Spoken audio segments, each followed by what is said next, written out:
I'm making this quick video here about this emergency landing in Anchorage, Alaska, coming from Shanghai to New York. Big shout out to my friend Lane from New Zealand. Psalm 19:1. The heavens declare the glory of God, and the firmament declare his handwork. Hi, we met back in 2019. Great guy. I love you, brother. Unfortunately, we were not gonna be able to visit New Zealand this year due to this corona hoax, but perhaps we'll see each other again, if not here in the New Jerusalem. God bless you, brother. Love you in Christ. So let's go ahead and talk about this flight here. We're gonna watch a short video now talking about an emergency landing that took place in Anchorage.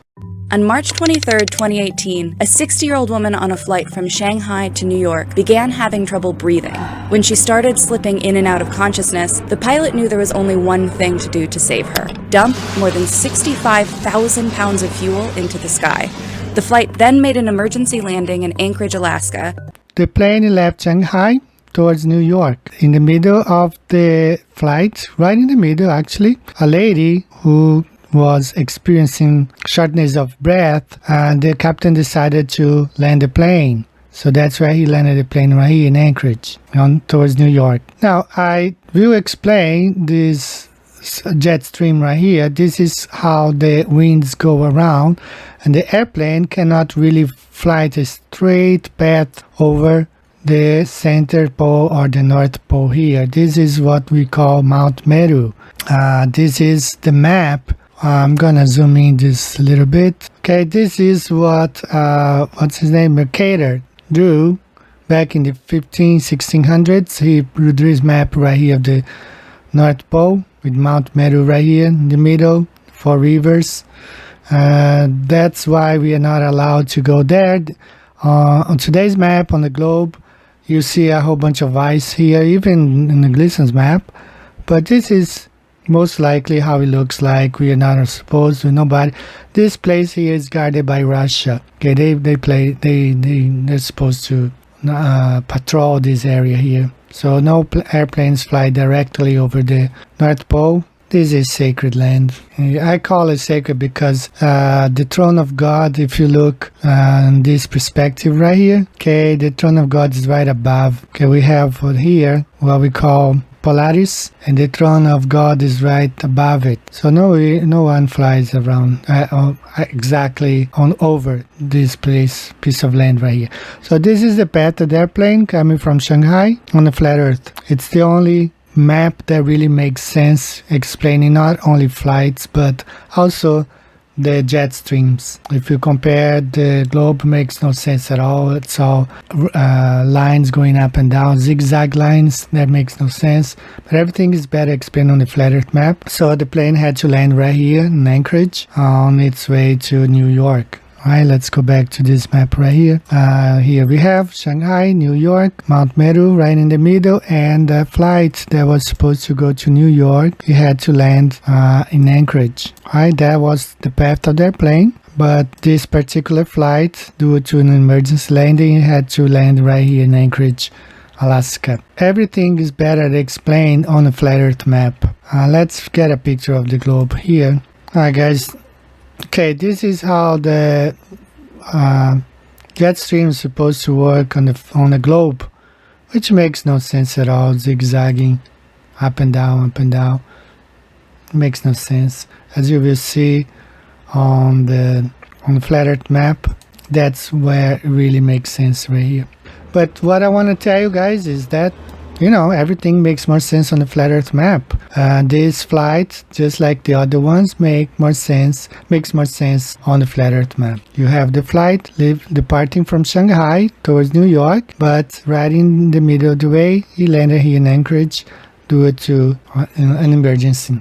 Alright, so let's take a quick look on the globe here. Okay, this is how this flight would look like on the globe. Shanghai International Airport to New York, and even if we change here satellite, you see that you would have to fly directly over the North Pole right here, which no airplanes can fly. Also, actually, you have the jet streams right here. Okay, Anchorage being right here. So they say this is the correct route for the airplane, and alright, but as you can see, neither of them makes sense on the globe. But when you compare with the flat Earth map, it all makes perfect sense, because in the flat Earth map you see that they cannot fly like they say it flies over this area right here, the North Pole. Okay, guys, this is the jet streams around the flat Earth. As you can see, it makes way more sense on the flat Earth map. It makes no sense at all on the globe. But these are the winds, jet streams. You can see here in the middle, this is the North Pole or the center pole. The wind goes around here. It's called the polar jet stream. So the flight from Shanghai departs from here, and the airplane pretty much flies along the jet stream towards New York. And that's why they stopped right here in Anchorage as an emergency landing, because that's the way they do right here. They cannot fly over the North Pole, and I'm going to superimpose a map of Mount Meru right here and explain better. But this is the route. The airplane leaves here, Shanghai, China, and flies along the jet stream towards New York City right here, because they cannot fly a straight path over the North Pole. This is the magnetic center here, so they cannot really fly straight from Shanghai, China to New York. They have to go around here, so they follow along the jet stream. I still have my book out there. It's available for free, okay? You can download the PDF. If you do want to order a copy from Lulu, I don't even know if they are shipping out any books because of all this, what's going on. No, I haven't got anything that I ordered from the US in about 2 or 3 months, not sure. So if you want to try, but you can download for free and read and learn about Flat Earth, 16 emergency landings proving Flat Earth. I also have a nice, I never talked about it before. Even before the book was ready, I did send a copy to Eric Dubay so he could give his review. So he wrote on the back cover. Those of you who have purchased the book, you know on the back cover there is a nice review from Eric Dubay. I'm gonna read it here for those of you who have downloaded but don't have this. Eddie Linkar's work is greatly appreciated by myself and so many in the Flat Earth community for helping facilitate the Japanese translations of 200 proofs Earth is not a spinning ball and the Earth plane, for his diligent activism on and offline spreading this most important message, notably on his YouTube channel Flat Earth, Banjo, USA, Japan, and Brazil, and now for his excellent, concise, yet comprehensive compendium, 16 Emergency Landings Proving Flat Earth. This book shows with more than 16 examples, using actual flight data, easily understandable charts, maps and pictures comparing globe versus flat route projections, the absurdity of assuming airplanes are flying over the rotating spherical Earth. Eddie and I agree that no map in existence can be confirmed completely correct without full independent exploration.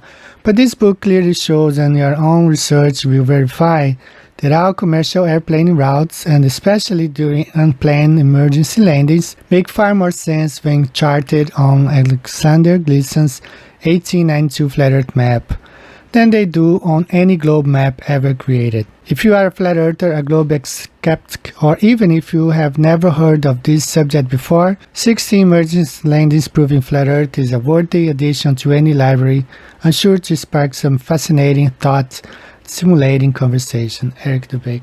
Thank you so much, Eric, for this. I never really thanked you directly. I mean, I did with extended message, but thanks so much. So the book is available for free, guys. I'm gonna leave the link here for you, and you download it and read it. If you have any question, you can write me. Actually, there's my email address on one of the pages of the book. So this is all for today, guys. God bless you. Stay safe. Don't trust the government, okay? Don't trust this COVID stuff. Don't trust the World Health Organization, WHO. They are all Freemasons or Jesuits, occultists. I mean, we are lost because these guys are in control of this beautiful flat earth. But, let's have faith that the Creator will soon come down here and clean this place out of all this weakness. Okay, God bless you guys. Love you all. Bye-bye. You guys getting that? And I see also Flat Earth Banjo, USA, Japan, and Brazil. Just want to mention, it's good to see him in here. He did a fantastic video, basically exposing the lies of the globe, showing how they're taking these fly paths, these direct routes that definitely prove the flat Earth. And thanks so much. I shared that video that you made a few years back. Might have been 3 years, 2 or 3 years. I forgot exactly when, but fantastic work. Oh, you're welcome, Flat Earth Banjo, USA, Japan, and Brazil. You're very welcome. Hopefully everything's okay in Japan. If you're still there currently, I'm sure you are, but you never know. People move around a bit.